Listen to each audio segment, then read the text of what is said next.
Okay, so welcome. Tough enough to sell things in tough time. Are you in that situation? That's the question that I have for you. Are you in that situation? So I have at least 4 questions that I want to ask you, and you answer yourself. Make sure you tell yourself the truth. Okay? Make sure you tell yourself the truth about all of these questions. Okay? So without further ado, a lot of people they don't know this. And it's an advantage for you that you are able to get these type of insight in these things. Okay, so the first question is opening statement.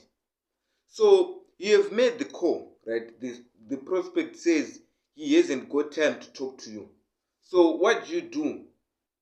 Answer A is, do you quickly make a date to call again, or at least get permission to do so?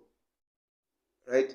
B, do you go on and talk right away about what your business is all about? Or three, do you call off in despair and cross him off the list maybe? What do you do there, right? In an opening statement. And then the second question is difficult customer. So everybody knows a difficult customer. How do you approach them? A, do you try to understand them better by doing more research on their company or develop a new approach? Okay. And then B, do you ask someone else to deal with them? And then C, do you try to avoid contact with them as much as possible? And then the third question, no news. What do you do when there is no news? Okay. So you let your customer, let's say maybe you left your last customer, you think this is far from, maybe he's far from signing the contract, right? What do?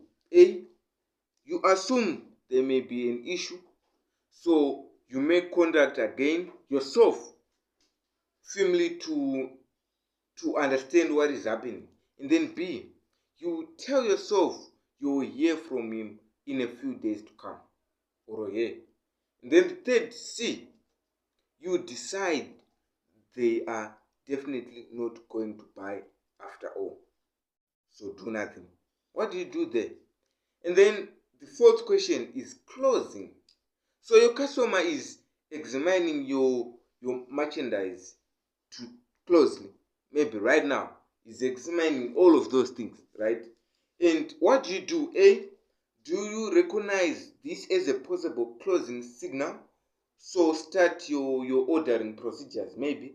Or B, do you try to distract him back to your presentation and get uh, more pitch, to you just giving more pitch and more, right? And then C, do you interrupt this as looking for faults? Let me know in the comments what you have learned. Just 4 questions.